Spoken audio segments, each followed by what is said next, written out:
Hello everyone, my name is Marchelle.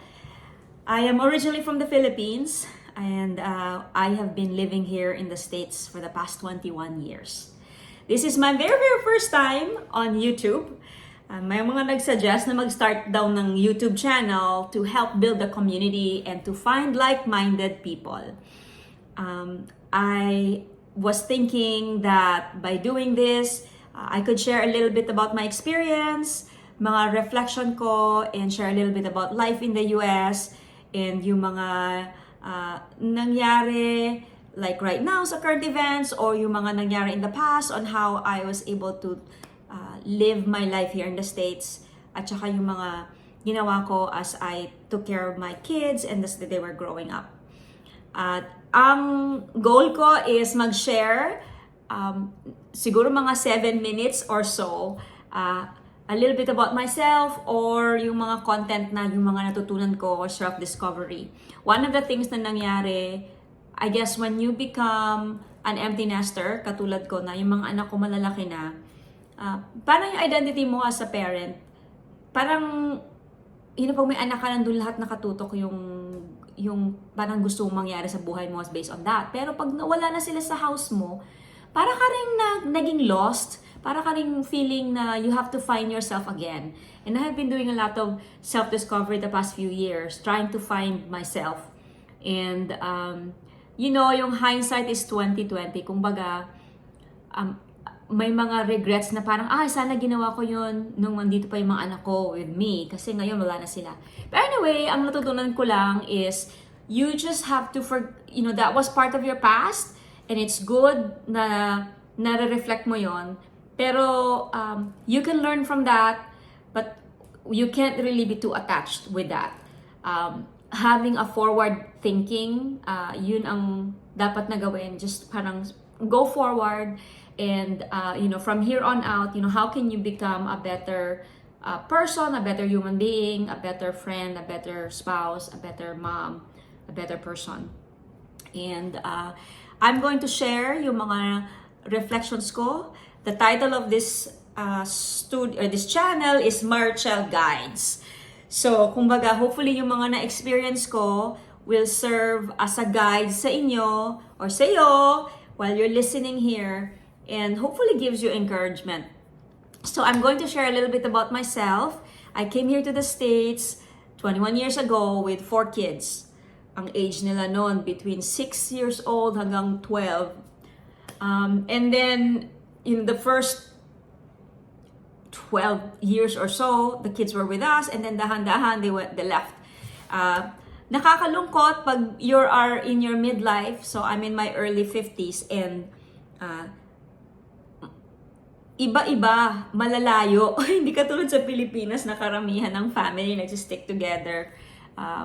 Dito parang may kanya-kanyang life yung pag lumaki na sila, they leave the house and then malayo yung mga anak ko. So anyway, I am learning a lot about myself in the past few years. I've been trying to rediscover myself and also figure out how can I become a better person.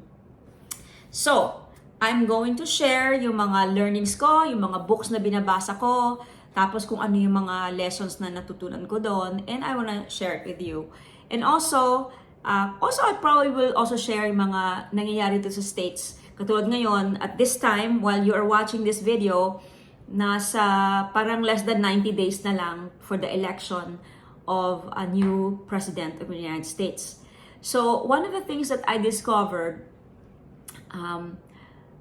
at this time and age, yung mga tao, pag meron silang sarili nilang belief o paniniwala nila, yung mga media na pinapakinggan nila, yun lang yung parang nag-feed sa kanila ng information.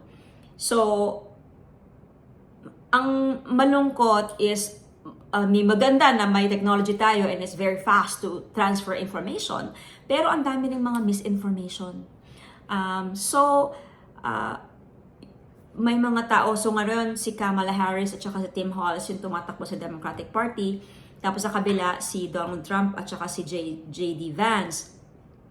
Kung ikaw maka-Trump, pinapakinggan mo yung mga channel na puro Trump. Pag ikaw naman, Kamala or, nandun ka sa kabila, yun ang tinitingnan mong channel. Nawala na yung parang independent thinking na yung mga news source na magbibigay sila ng mga facts. So, nakakalungkot kasi yung mga tao na pinapakinggan nila isang channel lang o isang method na pinapakinggan na pinapaniwalaan nila yon na akala nila yun talaga yung totoo. Pero kung i-check mo yung facts, hindi totoo yun. Ako, I've been voting here democratic values. Pero I'm very also open kung may mga ibang Republican. So democratic yung dalawang system, democratic at Republican. Pero open din ako to hear yung mga ibang tumatakbo for Republicans. Ang hindi ko na-appreciate lately is yung si Donald Trump. Tumakbo siya, pero obvious na nagsisinungaling siya. Pero pinapaniwalaan pa rin siya ng mga tao. Which is nakakagulat. Tapos tumakbo pa siyang presidente kahit na ang dami niyang mga kaso. So, pero kung yung mga taong maka-Trump ang kakausapin mo, para sa kanila, baliwala lang yon. Kumbaga, okay lang na meron siyang mga kaso. Iboboto pa rin nila yon. So, nakakalungkot. Tapos si Trump, gusto niya, ang mga model ng mga, parang idol niya ng mga leaders, yung mga dictator. So, gusto niya parang dictator na parang ikaw lang magsasabi tapos susundin ka. So, sa Pilipinas parang gano'n konti, di ba? Nung simula si Marcos, ngayon Duterte, yung parang very strong yung mga leader tapos susunod lang yung mga tao. So, dito sa US, hindi gano'n yung parang style. Dito talaga democratic. Parang lahat may voice. So, between Donald Trump and yung si Kamala Harris, makita mo yung difference. Yung isang party, si Kamala Harris, sila, mga middle class, galing sila sa hirap, tapos naging attorney general, naging district attorney, naging senator.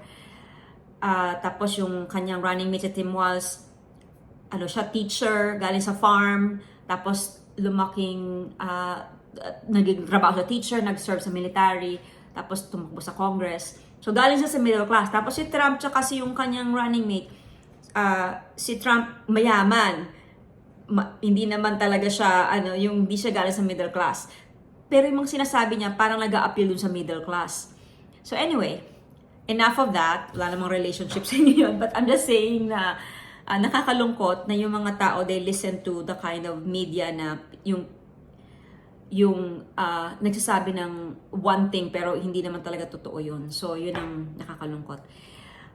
So, it reminds me, in the Philippines, we fought really hard para hindi maging dictatorship. Pero si Trump, he wants to be a dictator. So, ngayon, kahit yung mga Republicans na mga tao, kahit parang importante na mag-vote sila, na ang vote nila si Kamala Harris, kahit na hindi talaga yun ang party nila, kasi si Trump parang gusto niyang baguhin yung states, baguhin niya yung constitution, babaguhin niya lahat, parang sisirain niya yung mga old ideals, tapos dictatorship ang gusto niya. Anyway, beside that point, I just want to say thank you for listening to me this far, and I hope you will stay tuned and engage and comment, and hopefully we get to know each other as you listen and as you watch yung mga share ko in the next few days. Thank you so much for listening. My name is Marchelle. I hope you are having a good day. Take care.